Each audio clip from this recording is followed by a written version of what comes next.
Good morning, everyone. This is Jovita Woodrich with Volunteer Florida, and I hope you all are doing well this morning. Looking forward to speaking with you all some about posting engaging opportunities on Volunteer Connect. I will give everybody about 30 more seconds, and then we'll go ahead and get started.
All right, we're going to go ahead and get started, everyone. Okay, so this is just going to be about 30 minutes. We're going to go over a few best practices for posting, which are relevant really for any digital platform you use. Some of these tips might be relevant for you just in general when you're recruiting volunteers. So hopefully it kind of extends to your general recruitment efforts. Really excited about the launch, which is coming up in another month or so. We hope you're continuing to tell your colleagues about Volunteer Connect. We are just so excited about the opportunity to connect volunteers to opportunities in their communities. And we know that so many people don't comprehend the importance and the critical kind of value of volunteerism in their communities, and they also don't really understand the breadth and the depth of volunteering opportunities available. So we want to be promoting and creating that culture of volunteerism, and then making sure that you all are able to put your best foot forward and share with those individuals who may have an interest in volunteering what great work you all are doing and how they can support that work. So real quickly, I know you guys are pretty familiar at this point with who we are, but for those of you who may be new, Volunteer Florida is the state's lead agency for volunteerism and national service, and we're also the lead agency for volunteers and donations before, during, and after disasters. We really have a focus on fostering volunteerism as one of our foundational purposes in terms of our mission, and we do want to see Floridians engaged, and that's part of why Volunteer Connect is just such a wonderful initiative that we're so thrilled and really honored to be able to provide to the state. So I think many of you, I recognize a lot of your names are already registered with Volunteer Connect. A quick reminder of the variety of ways in which you can use the platform. You'll be seeing probably in the next week or so a quick start guide and a manual and some FAQs to kind of help you get rolling with using the platform, so that if you have any questions, you have a great set of references. And we'll also have some tutorials. There'll be kind of screen guided videos, so it'll show you exactly what to do to make the choices that you need in order to post opportunities or report or schedule. So excited to be able to provide that to you all soon, and you'll get an email about that as well. Okay, so with posting engaging opportunities, of course, the first thing is which details are critical to the promotion of the opportunity. And that seems kind of like a no-brainer, but when you think about it, there are lots of things that people may ask about that you may take for granted, or that one of your existing volunteers may take for granted, or that someone who volunteers regularly in general might take for granted. There are people who are volunteering for their first time, who just aren't necessarily familiar with some of the processes connected to volunteering, and so you want to really think through what information is most critical for them to know. So at your core, yes, the opportunity needs to be engaging, but it needs to be honest, and it needs to be accurate, and it needs to have the information that people need so that their experience, so that they can have an expectation that is realistic of what the opportunity will be like. So Volunteer Connect has the following fields that you will have to provide information for. And actually age group, there's a couple on here, groups or court-ordered service. This can be checked or unchecked, but these are the areas that you will have to put information in. So those are already kind of thought through for you, and we'll talk about a couple of those in just a little bit. These are some of the other areas, though, that are not specifically fields for Volunteer Connect. So, and we talked about this in the last webinar about volunteer recruitment and best practices for digital platforms, but what are some of these other areas that you would want to put into that description section of the opportunity, so that when somebody pulls up that opportunity, clicks on it, what do you think are the most important things for them to know?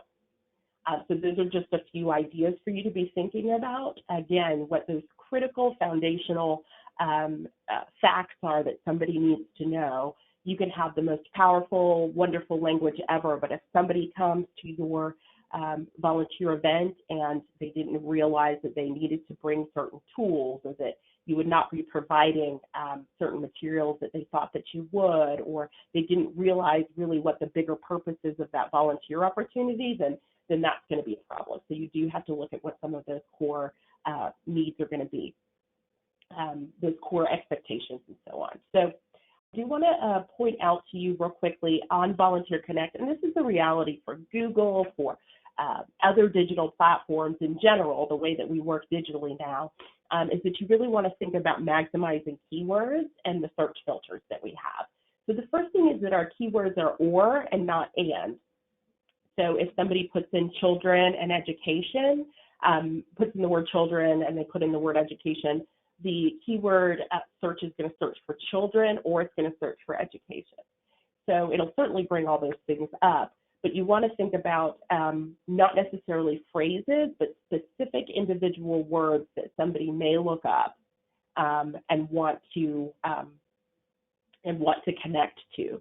So tutoring, mentoring, mentor, tutor, as individual words. You really want to think about those, and then those words need to be in your description, because that's what it will populate, is the wording in your description, the wording in your opportunity name, your occurrence name, and so on. So just be thinking about those key words that people could potentially be putting in, so that the likelihood that they pull up your opportunity is higher.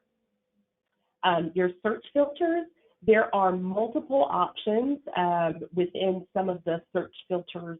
I'm going to show you those now in terms of the advanced search. So for issue area, for example, for your opportunities, you can select several of these. As an organization, you pick a primary impact area or issue area and a secondary one, but for your opportunities, you can pick several. So you want to think about which one your opportunity best fits into.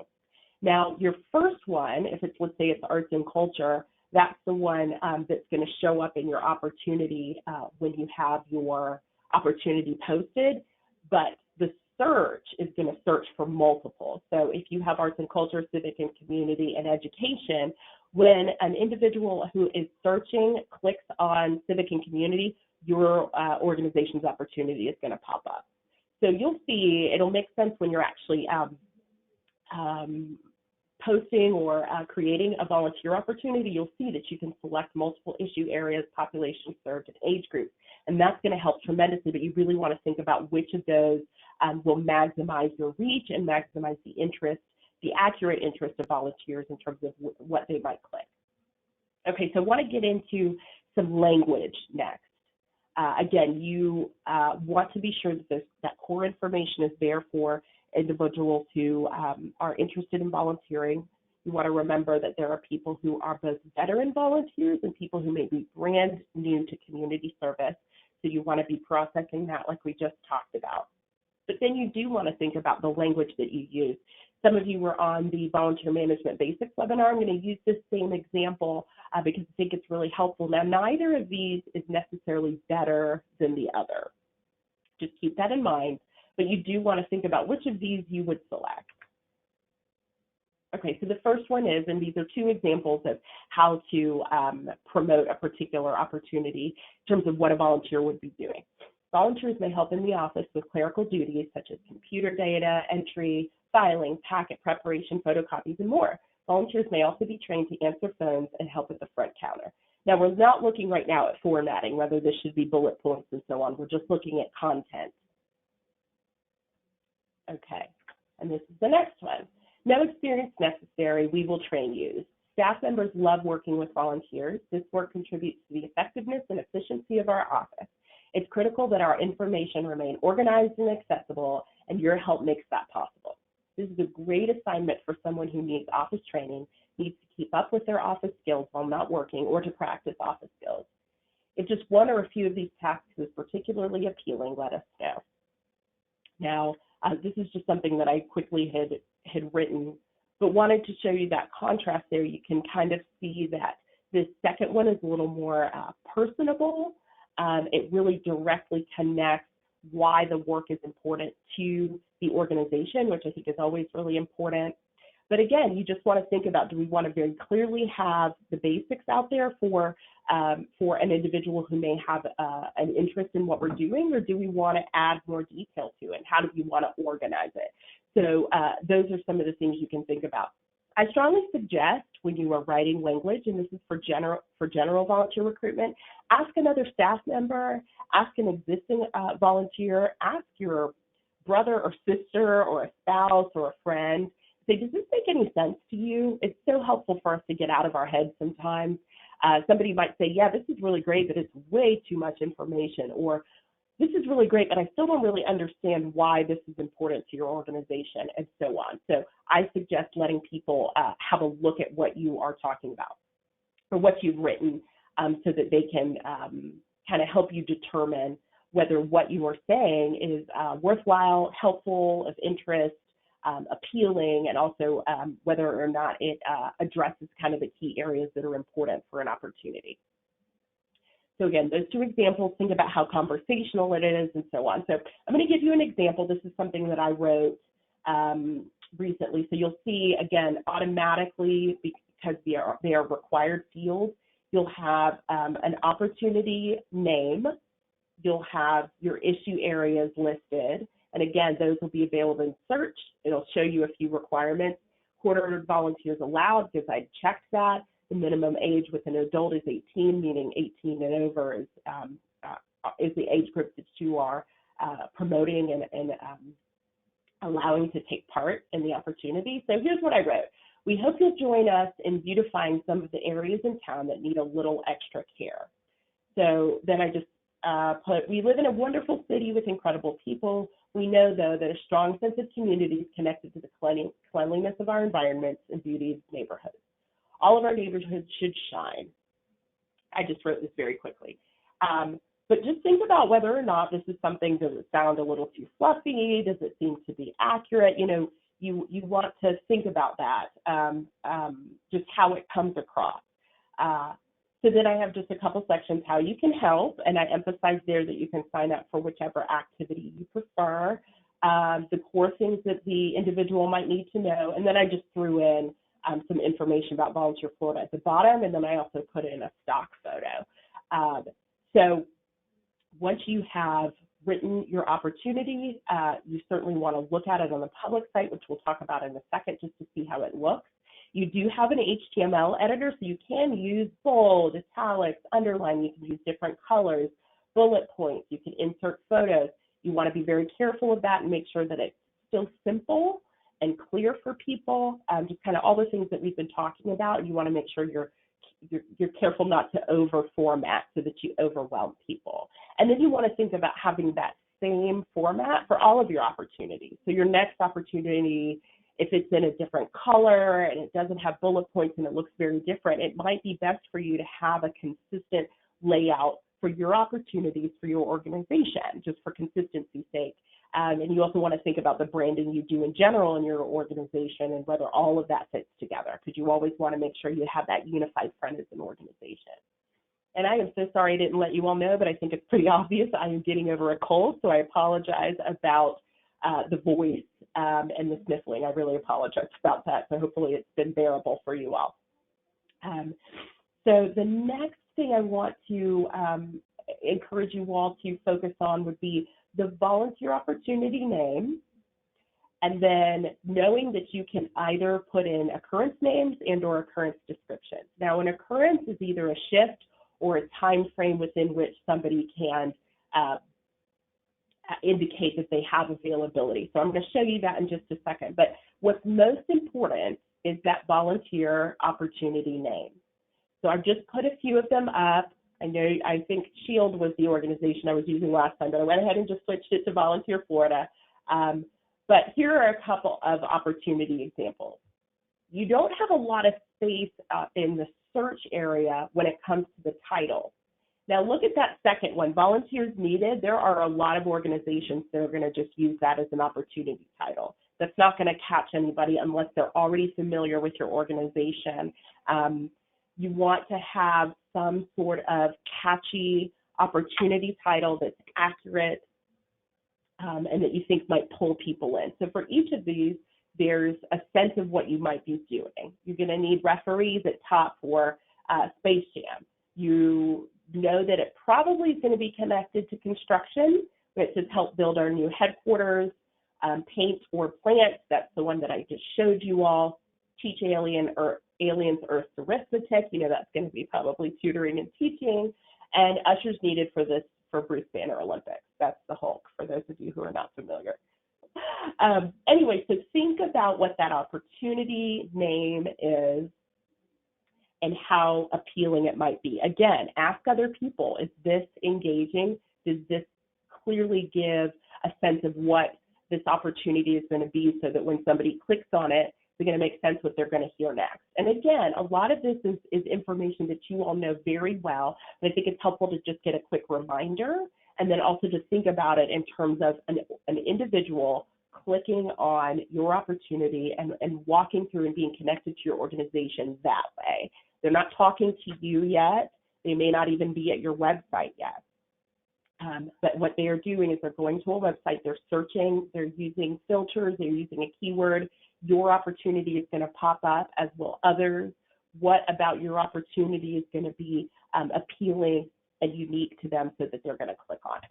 And then once they click on it, what kind of information is important for them to have so that they go ahead and sign up for that opportunity, or they express interest, or they email the opportunity coordinator to see what other, if they have other questions, that they email to see, what is this about? I really want to learn more.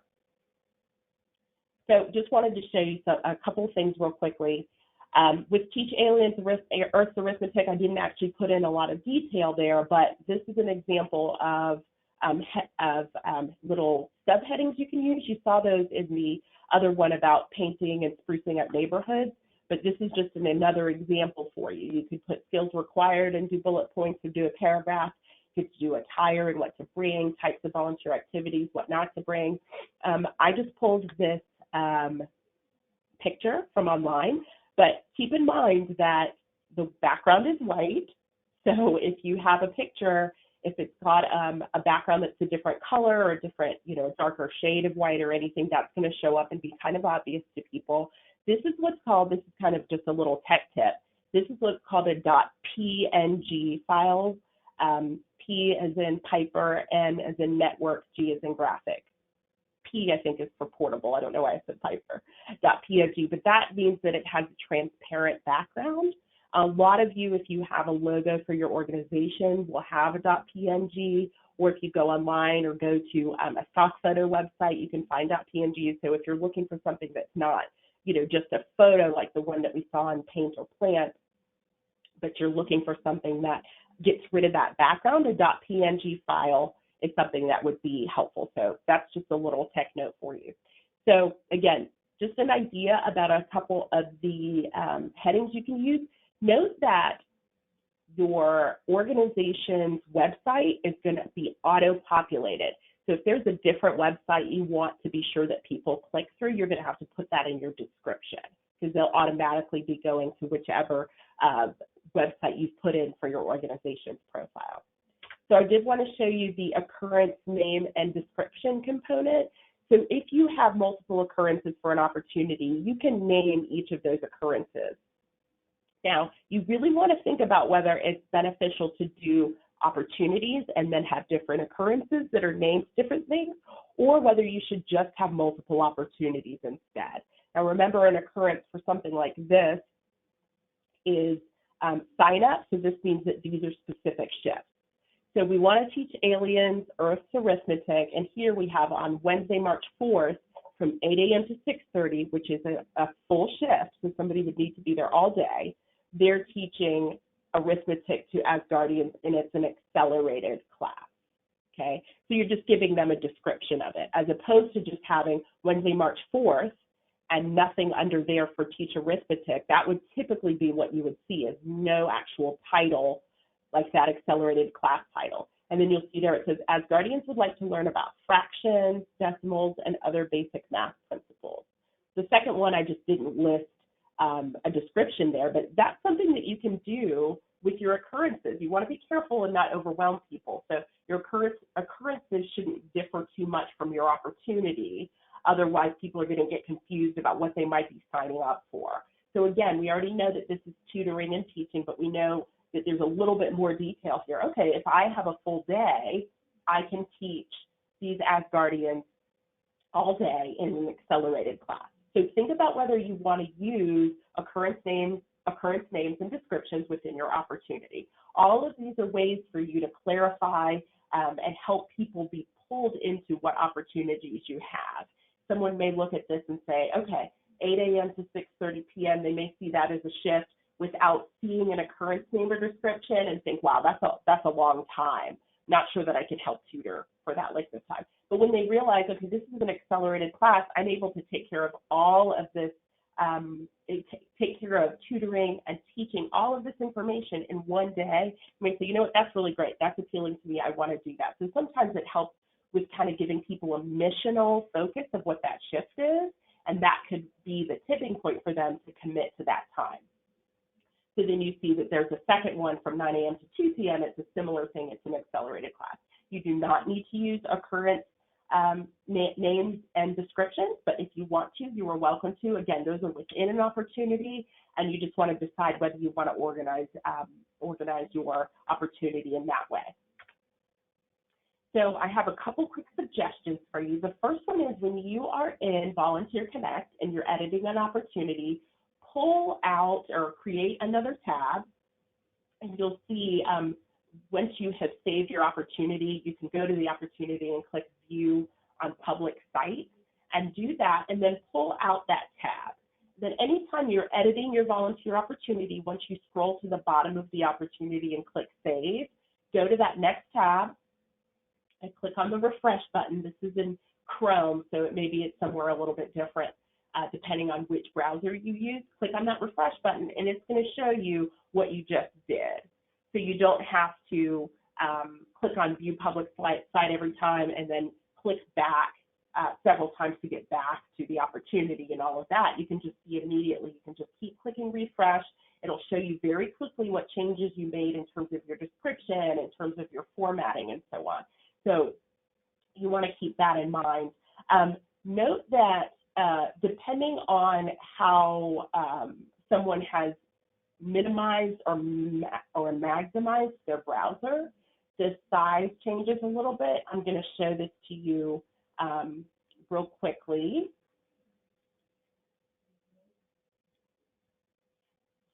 Just a couple quick things so that you can see. So for, let's see.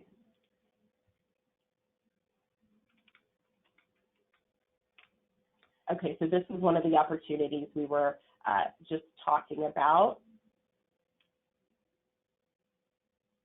Now you'll see that the menu changes, and then now you'll see that the opportunity sort of changed some. Now because there's not a whole lot of text here, it still looks okay, but some of yours are going to change pretty significantly when people minimize the window, and that's okay. It's not a big deal. You just want to keep in mind that that is going to happen, and Just think about it when you're thinking about pictures and so on. So let me show you this example from paint and plant. So here we go. So looks great, yes. And then when you make it a little bit smaller, and this happens on a lot of web pages, but it changes a bit. You can see that the picture changes and some of the bullets and so on. So it's not a huge deal, but you do want to keep in mind that that happens. Maybe you want the picture to be a little bit smaller so that if that happens, it doesn't look as obvious. Maybe you don't want to use a picture, or maybe you want the picture to be at the very bottom, like it was on the Teach Aliens opportunity, like the Earth here. And that way it's not kind of smushing into, I know there's probably a more technical term than that, but it's not kind of integrating into the words. So you want to keep that in mind. So again, you want to make sure that the critical information is listed in your description, that you have an engaging opportunity name, that you consider whether or not to have occurrence names in descriptions. You think about keywords and search filters, and then you really spend time on how that opportunity is going to impact the community, like we talked about. That's really, really important. You want to make sure that that's always something that people have an understanding of. We showed those two examples. You know, one kind of just listed what those needs were in terms of clerical help. Again, that could be a component of your opportunity, but then the other also talked about the fact that clerical and administrative help contributes to the effectiveness and efficiency of the office. And that's huge. You know, those of us who are all of us, in office settings or whatever we're doing, if somebody is filing something for us correctly or entering data for us correctly, it is a huge benefit. And you want to be able to convey that to people. So again, there was those couple of examples. You can always go back through the webinar to look at those. And we just do a blog post that talks about a little bit of this information and gave a couple of examples and kind of summarized some of it. You all can definitely go to our blog area on the website, which is right here, and then you'll see posting engaging opportunities, which we posted on Monday, and it just goes through some of what we talked about here. Again, we are going to be launching in about a month. We're going to have another webinar in 2 weeks called Are You Ready for Public Launch? Like I said, I'm going to be sharing a lot of training materials with you, tutorials, FAQs, a number of different types of resources that I think will be really helpful as you all continue to get familiar with Volunteer Connect. We are so glad that you all are committed to using this particular tool. We think it's going to be so helpful in engaging Floridians in service. So thank you so much for your time today. I hope you all have a great rest of the week, and this will be posted shortly online for you all.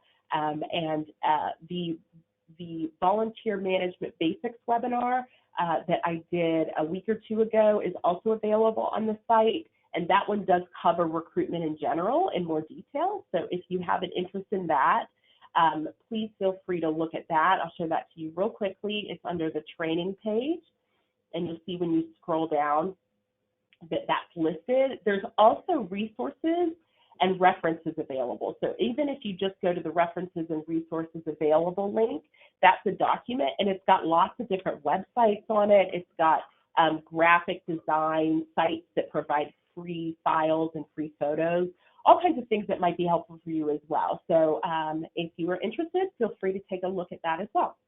Anyway, thank you guys again so much for your time. And we really look forward to launching and being able to share the great work that you all are doing with interested volunteers in our community.